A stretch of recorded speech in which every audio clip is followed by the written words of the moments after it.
కళ్ళు మూసినట్టయితే ప్రార్థన చేసుకుందాం. స్తోత్రం తండ్రి, మహోన్నతుడా, మహాపరిశుద్ధుడా, జీవముల తండ్రి, ఈ రాత్రికాల సమయంలో ప్రభా, ఇదిగో ప్రభు యవనస్తులు కూడిక నడిపించి వందనాలు చెల్లిస్తున్నాం నాయన. రావాల్సిన ప్రతి బిడ్డను కూడా సకాలంలోకి ప్రభా మీరు నడిపించండి. పరిశుద్ధాత్మదేవ మీరే మాట్లాడమని మీ నామం గొప్ప చేసుకోగలరు. అల్పినను మరుగుపరిచి నీ వాక్యం ప్రత్యక్షపరచమని యేసునామములో ప్రార్థిస్తున్నాం తండ్రి, ఆమేన్. దేవుని పరిశుద్ధ నామమునకు మహిమ కలుగును. ప్రియమైన బిడ్డలారా, మన గత దినముల్లో మరి కీర్తన గ్రంథము 45వ అధ్యాయము, కీర్తన గ్రంథము 45వ అధ్యాయము, ప్రియమైన బిడ్డలారా, మరి 11వ వచనాన్ని ధ్యానిస్తూ వస్తున్నాం. కీర్తన గ్రంథము 45వ అధ్యాయము 11వ వచనాన్ని ధ్యానిస్తూ వస్తున్నాం. ఈ 11వ వచనంలో మనము 4 విషయాలను మరి రాయబడినట్టుగా మనము గత దినాల్లో నేర్చుకున్నాం. అందులో మొట్టమొదటిది ఈ రాజు, రెండవది నీ ప్రభువు, అతడు నీ సౌందర్యమును కోరినవాడు, అతనికి నమస్కరించుము. ఒకటవది రాజు, యేసుక్రీస్తు రాజుగా మరి ఇక్కడ చూస్తున్నాం. రెండవది నీ ప్రభువు, అనగా మన ప్రభువుగా చూస్తున్నాం. మూడవదిగా ఆయన నీ సౌందర్యమును కోరినవాడు. ఇక్కడ విశ్వాసి లేక సంఘం యొక్క సౌందర్యం గురించి రాయబడింది. ఆ సౌందర్యాన్ని ఆయన కోరుకున్నాడంట. ఈ దినము ప్రభు మనందరినీ కూడా ప్రేమించి రక్షించుకున్నాడు. దేని బట్టి రక్షించుకున్నాడు? ఆయన మన యొక్క ప్రియమైన బిడ్డలారా సౌందర్యాన్ని కోరుకున్నాడంట. ఇది ఒక్కసారి చూసినట్లయితే ప్రభు వాక్యం సెలవిస్తుంది, ఈ లోకములో ఎన్నికైన వారిని సిగ్గుపరచుటకు ఎన్నిక లేని వారిని ఏర్పాటు చేసుకోవడని, జ్ఞానులను సిగ్గుపరచుటకు జ్ఞానం లేని వారిని ఏర్పాటు చేసుకున్నాడని దేవుని వాక్యం చూస్తూ ఉన్నాం. ఈ దినం మనం పరిశీలన చేసుకుంటున్నప్పుడు, బాహ్యంగా మనం చూసినప్పుడు ప్రియులారా, ఈ లోకంలో ఎంతో మంది బాహ్యముగా గొప్ప గొప్ప అందమైనటువంటి వారు, మిస్ యూనివర్స్ అని, మిస్ ఇండియానని, ఈ గొప్ప గొప్ప అందమైనటువంటి వారిని ఈ లోకంలో చూస్తున్నాం. వారు ఈ లోకములో ఎంతగానో గొప్ప గొప్ప స్థానాన్ని అలంకరించిన వారుగా ఉంటున్నారు. గొప్ప గొప్ప సెలబ్రిటీస్గా చలామణి అవుతూ ఉన్నారు. అయితే అలాంటి వారు ఎవరు కూడా ప్రభువైన యేసుక్రీస్తును విశ్వాసం ఉంచడం కానీ, ప్రభు వారిని ఏర్పాటు చేసుకోవడం కానీ మనం చూడటం లేదు. అయితే దేవుడు మరి ఏ సౌందర్యాన్ని కోరుకుంటున్నాడు?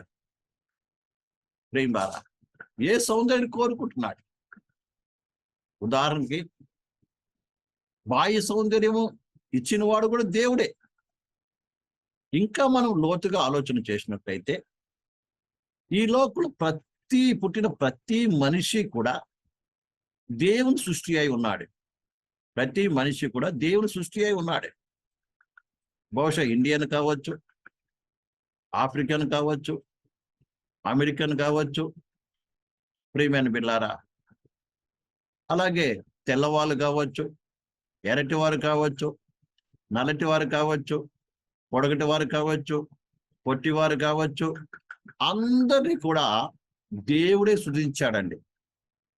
దేవుని దృష్టిలో బాహ్య సౌందర్యము అనేటువంటిది ప్రత్యేకంగా లేదు. ఎందుకంటే దేవుడు ఒక్కొక్కరిని కూడా ఒక్కొక్క ప్రత్యేకమైన దృష్టితో తాను చేతులతో చేశాడు. కాబట్టి ఆయన బాహ్య సౌందర్యాన్ని చూడట్లేదండి. బాహ్య సౌందర్యాన్ని బట్టి దేవుడు ఏ మనిషిని కూడా ఎన్నిక చేయట్లేదు. విషయాన్ని బాగా అర్థం చేసుకోవాలి. బాహ్య సౌందర్యం చూసి ఎన్నిక చేసుకోవట్లేదండి. ప్రియమైన సహోదరి సహోదరులు బాగా అర్థం చేసుకోవాల్సిన విషయం. ఆయన దృష్టిలో ఈ లోకం పుట్టిన ప్రతి మానవుడు చూడటానికి అందం కనబడొచ్చు, అందయ్యనే కనబడొచ్చు, ఎలాంటి వారైనప్పటికీ కూడా వారు దేవుని దృష్టిలో పాపులై ఉన్నారు. పాపం అనేది బాహ్య సౌందర్యాన్ని బట్టి తీర్పు తీర్చేది కాదండి. అర్థమైందండి? హృదయ అంతరంగం యొక్క స్వభావాన్ని బట్టి ప్రియులారా దేవుడు ఏం చేస్తున్నాడు? తీర్పు తీర్చేవాడుగా ఉన్నాడు. దేవుడు పైవేషం చూడటం లేదు. ఎందుకని ఈ లోకంలో, అందుకని ప్రియులారా దేవుడు ఎవరిని కూడా తునీకరించటం లేదు. అంటే బాహ్య సౌందర్యాన్ని బట్టి దేవుడు ఏ మాత్రం కూడా మనిషిని ఏం చేయట్లేదు, తీర్చబోవట్లేదండి. ఆయన హృదయంతరంగాన్ని చూస్తున్న వాడుగా ఉన్నాడు. అందుకే దేవుని వాక్యం మనం చదివినప్పుడు చూడండి, 3 సమూయేలు గ్రంథము 16వ అధ్యాయం 7వ వచనము. 3 సమూయేలు గ్రంథము 16వ అధ్యాయము 7వ వచనం చదువుదాం. 3 సమూయేలు గ్రంథము 16వ అధ్యాయము 7వ వచనం చదువుదాం. అయితే యెహోవా సమూయేలుతో ఇలాగు సెలవిచ్చెను, అతని రూపమును అతని ఎత్తును లక్ష్య పెట్టకము. మనుషులు లక్ష్య పెట్టు వాటిని యెహోవా లక్ష్య పెట్టడు. నేను అతని త్రోసివేసి ఉన్నాను.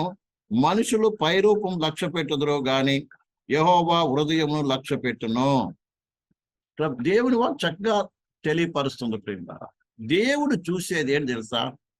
హృదయాంతరంగమును. నీవు నీ యొక్క పై రూపాన్ని చూడటం లేదండి.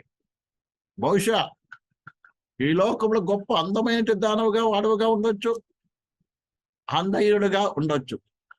అసలు దేవుని దృష్టిలో ఈ లోకంలో అందమైన వారని, అందము లేనిటువంటి వారని, తెల్లవాడని, నల్లవాడని, ఎర్రవాడని, పొడుగువాడని, పొట్టివాడనేటువంటిది ఏ మాత్రమైన దృష్టిలో లేదు. దేవుడు పై రూపాన్ని బట్టి ఆయన నీ పట్ల ప్రేమ చూపించడం లేదు, కానీ ఏర్పాటు చేసుకోవటం లేదు, ఎన్నిక చేసుకోవటం లేదు. ఈ విషయాన్ని బాగా అర్థం చేసుకోవాలి. దేవుడు హృదయాన్ని చూస్తున్నాడే. హృదయం ఎవరి హృదయం అయితే దేవుని దృష్టిలో ప్రియులారా ఇష్టకరంగా ఉందో ఆ హృదయ సౌందర్యాన్ని చూస్తున్నాడండి. విషయం బాగా అర్థం చేసుకోవాలి. దాన్ని చూసి ఏం చేస్తున్నాడు ఆయన? ఏర్పాటు చేసుకోవడము, లేదా ఆశీర్వదించడము, లేకుంటే ప్రియమైన బిడ్డలారా వారిని బలపరచడం జరుగుతుంది. అందుకే దేవుడు స్పష్టంగా చెప్తుంది, అందరూ అంతటా మారు మనసు పొందవల్లని ఆయన నిశ్చయించుతున్నాడంట. సరండి, అందరూ మారు మనసు అంటే మనసుకు సంబంధించినది. నీ మనసు దేవుని పట్ల ఏ రీతిగా ఉంది అని చూస్తున్నాడండి. లోకమేమో, మనుషులేమో ఏం చేస్తున్నారు? పై వేషం చూసేవారు.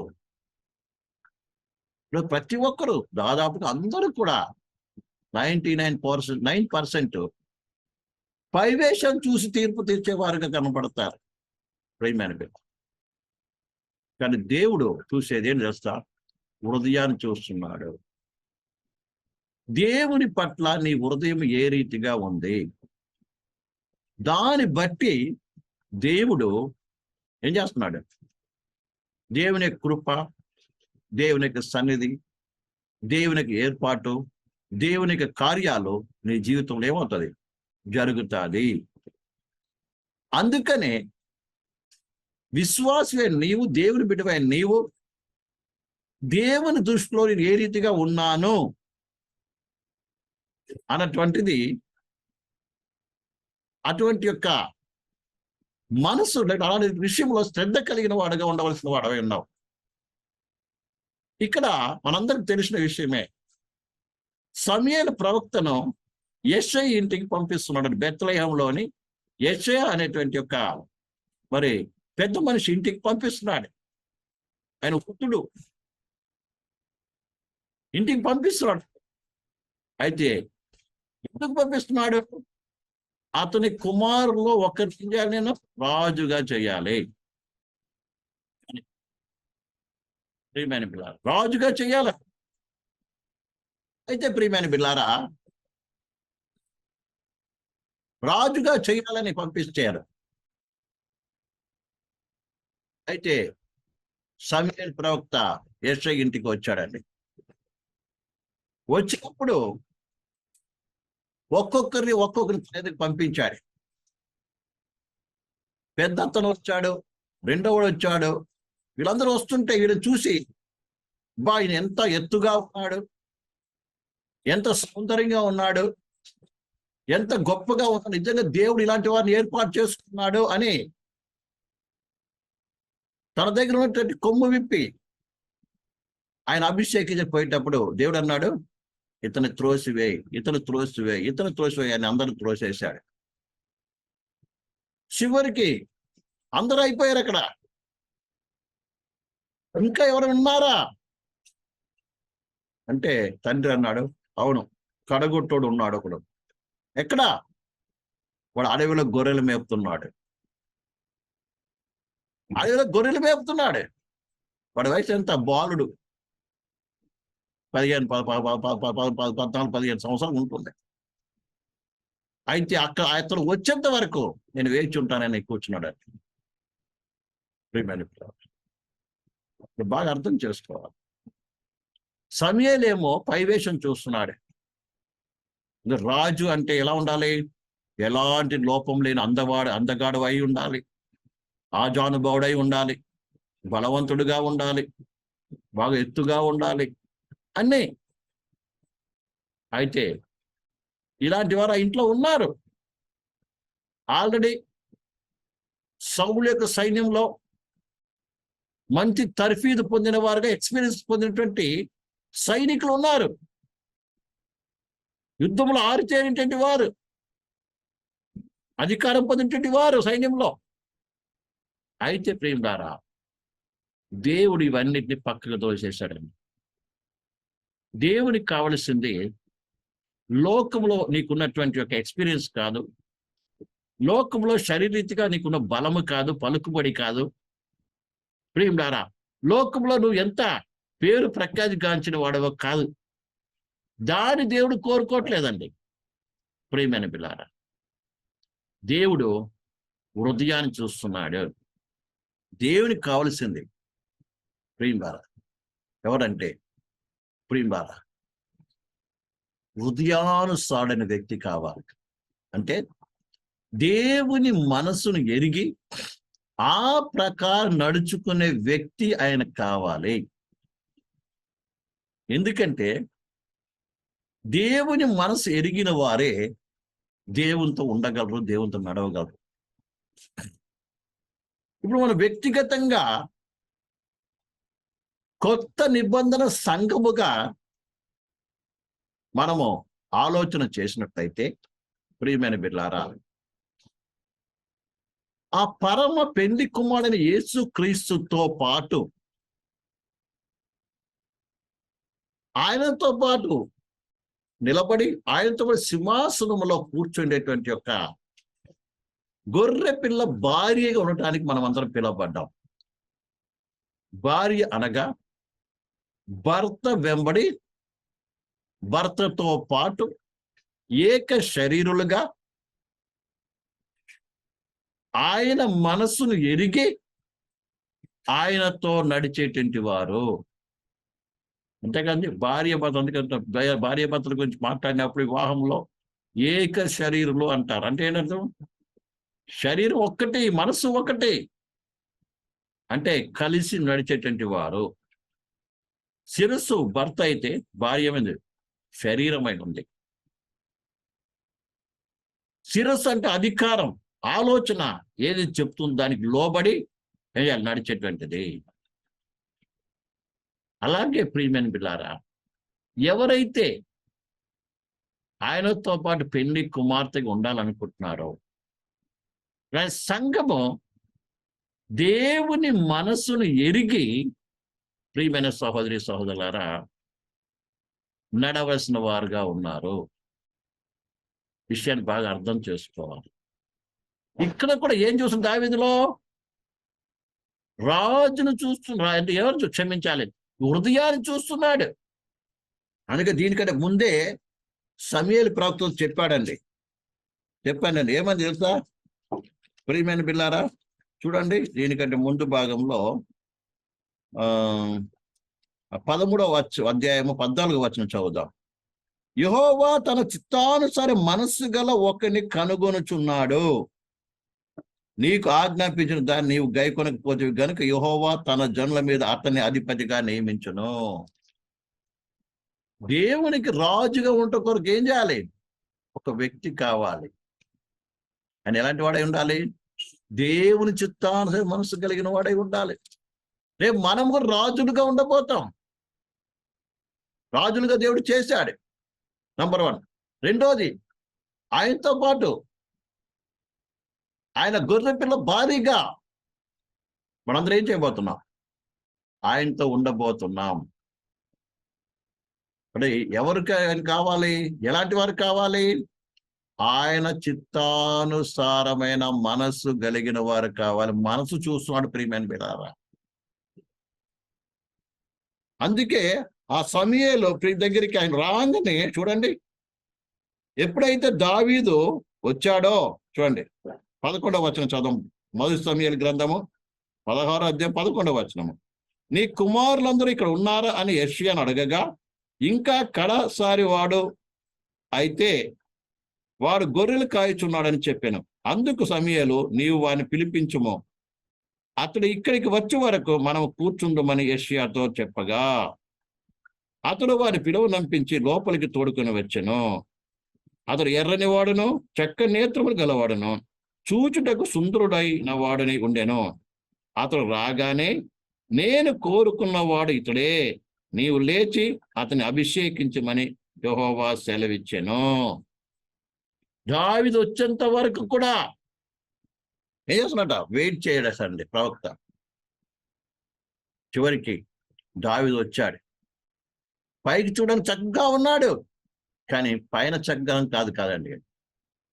దేవుడు చూసిన ఎవరి హృదయాన్ని చూస్తున్నాడు. అందుకని హృదయాన్ని చూసేవాడిని.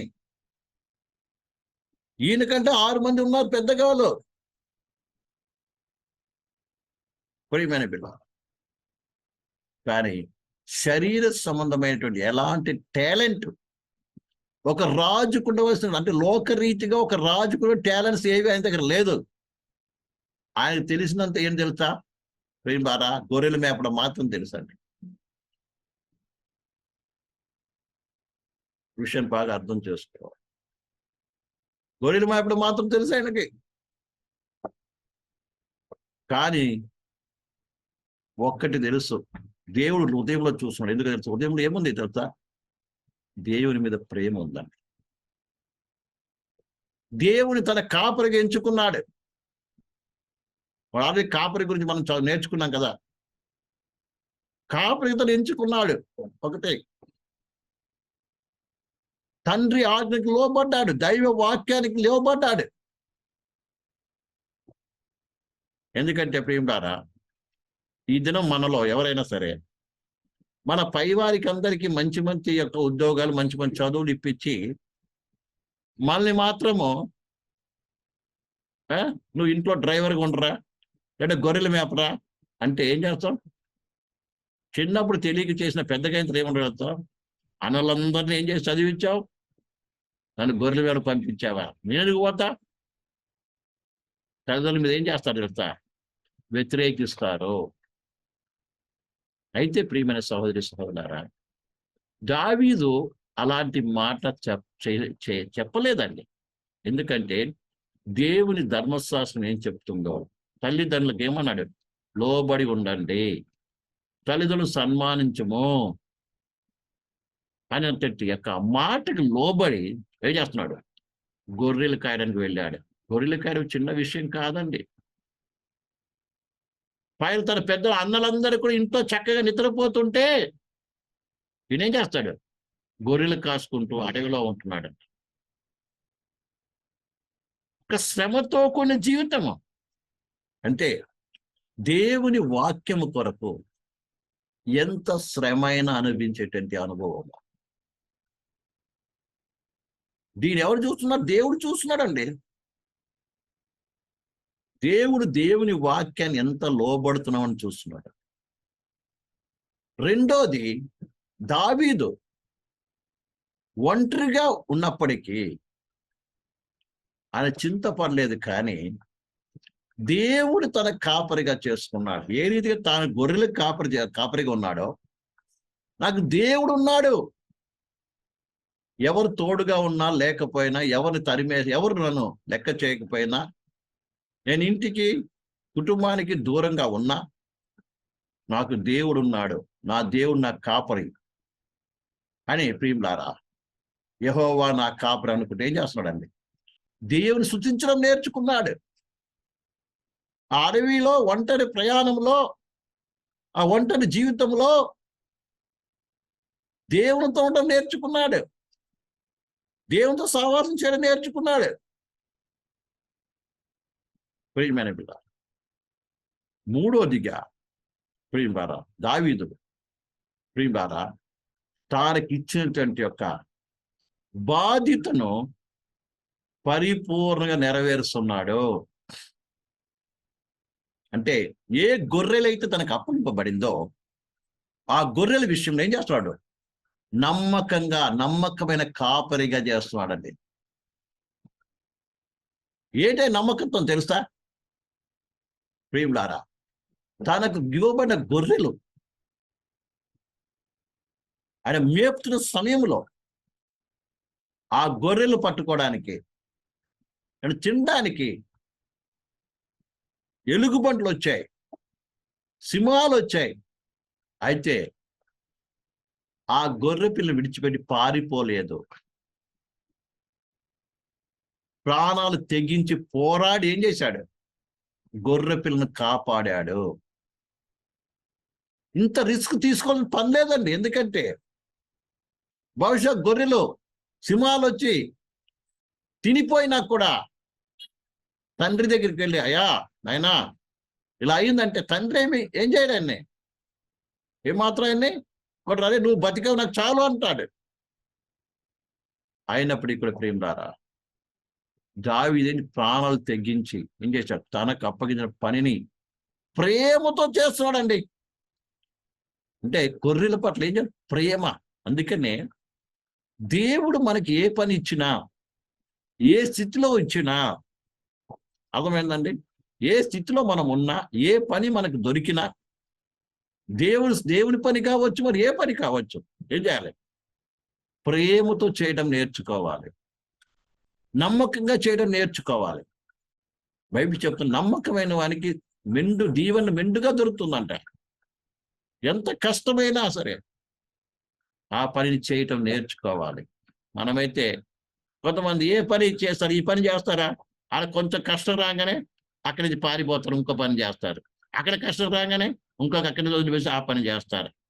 అలాగే దేవుని పని కూడా, సంఘంలో దేవుడికి మనకు కొన్ని పనులు అనిపించారు అనుకోండి, ఆ పని ఏం చేయమో, మనకి ఇష్టమైనట్టు ఉన్నప్పుడు చేస్తాం, కష్టమే మానేస్తాం. అది నమ్మకత్వం కాదు. అది దేవుడు అది ఏం చేయట్లేదు ప్రేమారా. దేవునికి ఏ పని ఇచ్చినా ప్రేమతో, నమ్మకంతో, ప్రేమతో చేయాలి. ప్రేమ ఉన్నప్పుడే ఆ పని కొరకు ఎంత రిస్క్ అయినా తీసుకుంటాం, ఎంత కష్టమైనా పడతాం. ఇంకా చెప్పాలంటే దేవుడి పనిని ఇష్టపూర్తిగా చేయాలి, కష్టంతో కాదండి. ఎవరైతే దేవుని యొక్క పనిని, దేవుడు మనకు అప్పగించినటువంటి బాధ్యతను ప్రేమతో చేస్తారో వారిని దేవుడి యొక్క ఆశీర్వాదం దేవుని సన్నిధి వరకు ఉంటుంది. దావీదు ప్రియమైన బిడ్డలారా తనకు అప్పగించిన పనిని తండ్రి అప్పగించడానికి చూడలేదండి. ఏదైనా పని చెప్తే వాళ్ళు చెప్పారు వీళ్ళు చెప్పారని మనుషుల వైపు చూస్తాం, దేవుని వైపు చూడం మనం. దావీదు తనకిచ్చిన పనిని ఏం చేస్తున్నాడు? ప్రేమతో బాధ్యత ఏం చేస్తాం. చివరికి ప్రాణాలు సైతం కూడా ప్రియులారా ఇవ్వటానికి వెనకంజ వేయలేదు దావీదు. దాని దేవుడు చూస్తున్నాడు. ఈ లోక సంబంధంగా నీకు ఏ బాధ్యత అప్పచెప్పినా కూడా, అది మందిర పని కావచ్చు, అలాగే ఇంకా వేరే ఏ జాబ్ అయినా కావచ్చు, అందులో నువ్వు నమ్మకంగా ఉంటేనే దేవుడు తన మహిమ కొరకు దేవుడు ఏం చేస్తాడు? ఏర్పాటు చేసుకుంటాడు. ఆ సౌందర్యం కావాలి, ఆ మనసు చూస్తున్నాడు దేవుడు నిన్ను. ప్రియమైన బిడ్డలారా, అదే కాకుండా తండ్రి తన అన్నల దగ్గరికి పంపించడానికి ఆజ్ఞాపించినప్పుడు కూడా ఆ గొర్రెలను అలా ఇంటికాడ ఆకలితో కట్టేయడమో అంటే వదిలేసిపోవడం చూడలేదు. కానీ ఆయన ఏం చేశారు సార్ ప్రియులారా? చూడండి 17వ అధ్యాయము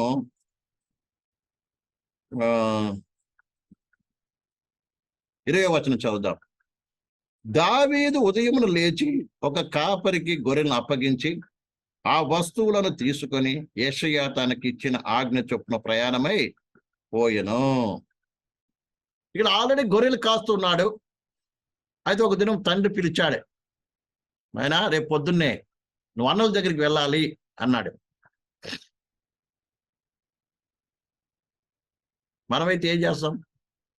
నాయనా నాకు గొర్రెలు మేస్తున్నారా, గొర్రెలు మేపాలి, గొర్రెల పని ఉంది, ఇక ఈ పని ఎందుకు వెళ్తాను అని అనలే. ప్రేమ ద్వారా బాగా అర్థం చేసుకోవాలి. మనకు కూడా దేవుడు ఒక పని ఆల్రెడీ చేస్తున్నాము, ఇంకొక పని మనకి ఇచ్చాడు అనుకోండి, ఏం చేస్తాం మనము? ఆల్రెడీ ఈ పని చేస్తున్నాం, ఆ పనిని ఎక్కడ చేయను వాళ్ళు తిరస్కరిస్తాం. ప్రియమైనలారా, ఇక్కడ మనం చూసినప్పుడు దావీదు ఏ మాత్రమే సాకు చెప్పలేదు. వెంటనే తండ్రి ఆజ్ఞకు లోబడ్డాడు. అందుకని ఈ పనిని ఏం చేయాలి? వదిలిపెట్టలేదండి. గొర్రెలు వదిలిపెట్టలే. ఈ గొర్రెలు ఏం చేశాడు? ఇంకొక కాపరికి అప్పచెప్తున్నాడు. ఇంకొకరికి అప్పచెప్పి, నేను మా తండ్రి ఆజ్ఞ ప్రకారం ఏం చేస్తున్నాను, వెళ్తున్నాను, మళ్ళీ వస్తాను, ఈ గొర్రెలు అప్పటి వరకు నీ దగ్గర ఉంచుకొని ఏం చేస్తా అప్పచెప్పి వెళ్తున్నాడు. ఈ రీతిగా తనకి ఎన్ని బాధ్యతలు ఇచ్చినా కూడా నమ్మకంగా చేస్తున్న వాడుగా ఉన్నాడండి. కొన్నిసార్లు మనకి ఏం చేస్తామంటే, ఒక్క పని తర్వాత ఇంకో పని చెప్పామనుకోండి, బైబిల్ చెప్తున్న కలిగిన వారికి ఇంకా ఇవ్వబడుతుందంట. చేసేవారికి పని చెప్తారండి. కొన్నిసార్లు ఏమంటారు, నాకే అందరూ చెప్తారు, అన్ని పనులు చెప్తారు. మరి ఎవరికి చెప్పరు? చేసేవాడికి చెప్తారండి. చేయని వాడికి ఇవ్వరు, ఉన్నది కూడా తీసేస్తారు. అవును, కలిగిన వానికి ఇవ్వబడుతుంది, లేని వానికి లేని వాని దగ్గర అంటే ఉన్నది కూడా తీసేయబడుతుందంట. ఇది దేవుని వాక్యం చెప్తున్న సత్యం. దావీదు అంత ఏం చేస్తున్నాడు ప్రియులారా? ఇవన్నీ ఎవరు చూస్తున్నారు? దేవుడు చూస్తున్నాడు. ఇది హృదయ సౌందర్యం అని. ఏంటంటే మొట్టమొదటి ఏంటన్నా, ఆజ్ఞలను గైకొట్టుకున్నాడు. తండ్రి ఆజ్ఞను అంటే వాక్యాన్ని గైకొట్టుకున్నాడు. రెండోది, ఒంటరిగా ఉన్నప్పటికీ ఏం చేస్తాడు? దేవునితో సంబంధం ఏర్పాటు చేసుకున్నాడే. మూడోది, ప్రేమరా గొర్రెలను ప్రేమిస్తున్నాడే. అందుకే ప్రాణాలు తెగించి ఏం చేస్తున్నాడు తెలుసా? ప్రేమరా గొర్రెలను కాపాడుతున్నాడు. ప్రేమరా అలాగే ఆయనకి ఎన్ని బాధ్యతలు ఇచ్చినా కూడా ఆ బాధ్యత ఏం చేయడానికి సిద్ధముగా ఉన్నాడు. ప్రేమరా దీన్ని చూస్తున్నాడండి. దేవుని చిత్తానుసరణ మనుషుడు. గొర్రెల మేపడం ఆయన చేస్తాడు కాబట్టి దేవుడే చేశాడు. అసలైన మనుషుని ఇచ్చాడు. దేవుని సంకల్పం చూడండి. దావీదు పుట్టిన తర్వాత గొర్రెల మేపడం నేర్చుకొని ఉండొచ్చు, కానీ దేవుడు తన అనంత జ్ఞానంలో ఏం చేశాడు? దేవుడు ఏం చేశాడు? ఆయన్ని పుట్టించి ఏం చేశాడు? ఆయన ఏం చేస్తున్నారు? గొర్రెలు మేపడానికి ముందు పంపించాడు. అవును ప్రియులారా, మనం అనుకుంటాం ఒకేసారి ఏం కావాలి? పైకి వెళ్ళిపోవాలి, ఉన్నతమైన పని ఇస్తేనే మనం చేస్తాం. అంతేకాని ఇక్కడ నీచమైన పని, తక్కువ, అది లోకరీతిగా దృష్టిలో తక్కువ పని మనం చేయమంటే చాలా మంది చేయరు. ఒకేసారి వాళ్ళ ఆలోచన ఇక్కడ పైన. విషయాన్ని బాగా అర్థం చేసుకోవాలండి ప్రియమైన సహోదరి సహోదరి. దావీదు మనుషులు మేపే ముందు దేవుడు ఏం చేశాడు తెలుసా? గొర్రెలు మేపడం నేర్పించాడు. గొర్రెలు మేపడంలో నమ్మకం ఉన్నాడు కాబట్టి దేవుడు ఏం చేశాడు? పైదాన్ని నియమించాడు. అందుకంటే కొంచెం నమ్మకం ఉన్న వానికి ఏం చేస్తాడంట? అధికంలో కూడా నమ్మకంగా విడుదల చేస్తాడు.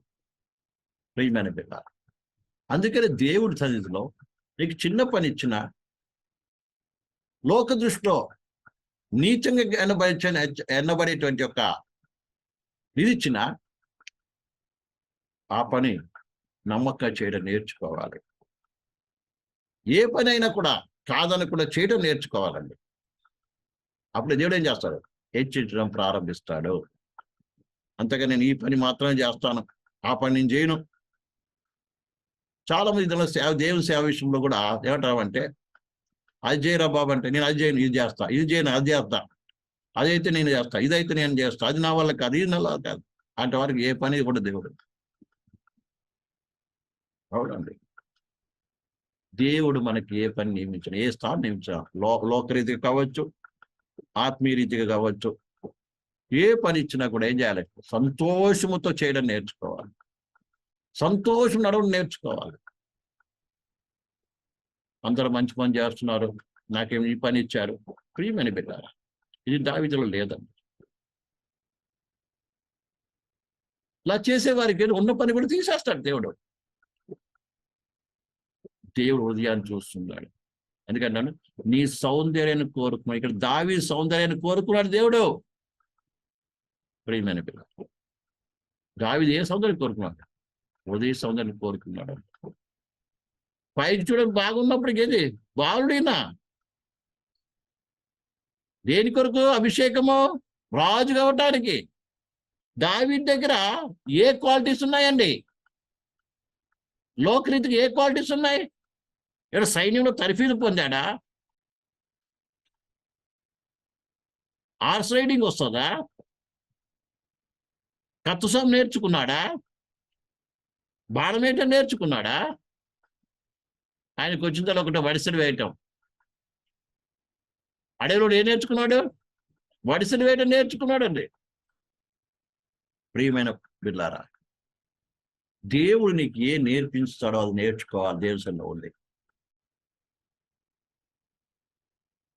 బహుశా అందరిలాగా నీకు ప్రసంగం చేయడం రాకపోవచ్చు, అందరిలాగా మంచి పాటలు పాడడం నీకు రాకపోవచ్చు. అయితే ప్రియులారా, దేవుడు నీకంటూ ఒక ప్రత్యేకమైన ఏమిస్తాడు? టాలెంట్ ఇస్తాడు, ప్రత్యేకమైన కృప ఇస్తాడు. ఆ కృపను ఏం చేయాలి? నువ్వేం చేయాలి? ఆ కృపలో నువ్వు ఎదగాలి. ఆ కృప నువ్వు ఎదిగితే ఒక దినం ఏం చేస్తాడు తెలుసా? దేవుడు నేను ఏం చేస్తాడు? వాడుకుంటాడండి. ఆ కృపే ఒక దినం గొల్లియాతును చంపడానికి పనికి వస్తుంది. ఒక దినం అవసరం వస్తుంది. నువ్వు అనుకోవచ్చు, నేను చేసే పని ఎవరికి ప్రయోజనం లేదు, నా వల్ల ఎవరికి ప్రయోజనం లేదు, అనేకసార్లు నీరు తిరిగిపోతుండొచ్చు. కానీ భయపడాల్సిన పని లేదు ప్రియమైన. ఒక దినము ఆ వడిసెలే, ఇది చూడండి, నేను రాజుగా చేయ ప్రాణం ఇదేమనుకుండొచ్చు, అరే నాకేం వస్తుంది, నేనేం రాజుని అవుతాను, నాకు అందరిలాగా ఏమొస్తుంది? గుర్రపు సవారి వస్తుందా? యుద్ధం చేయడం వస్తుందా? కత్తుసాము వస్తుందా? ఇంకేమైనా వస్తుందా? గొర్రెలు మేపడం తప్ప నాకేమి రాదు అనుకుంటాడు దావీదు. కానీ ఈ గొర్రెలు మేపే వ్యక్తి యొక్క దినం ఏమైంది? ఇజ్రాయిల్ గొప్ప విజయం కలగజేశాడు. ఆ తర్వాత ఇజ్రాయిల్ ఒక గొప్ప రాజు అయ్యాడు. ప్రియమైన పిల్లలు, ఆ తర్వాత మనం చూసినప్పుడు అతని గర్భంలో నుండి ఎవరు పుట్టారు? ప్రభువైన యేసుక్రీస్తు పుట్టాడు. రాబోతున్న వెయ్యేళ్ళ పరిపాలన కూడా ప్రియమైన పిల్లలు ఆ దావీ సింహాసనం ఉండే యెరూషలేమును ఏం చేయబోతున్నాం? పరిపాలన చేయబోతున్నాం. ఎంత గొప్ప ధన్యత. ఈ దినము మనమైతే రాజు ఏంటంటే పెళ్లి కుమారుడు యేసుక్రీస్తుతో పాటు ఉండి ఆయనతో రాజ్య పరిపాలన చేయబోతున్నాం. ఆయనతో సింహాసనం కూర్చుండబోతున్నాం. అందుకు కావలసింది ఏం తెలుసా?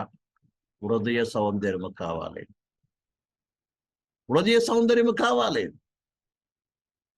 దావీదును చూసినప్పుడు ప్రియమైన బిడ్డ, దావీదు దేవుని వాక్యానికి లోబడే స్వభావం చూస్తున్నాడు దేవుడు.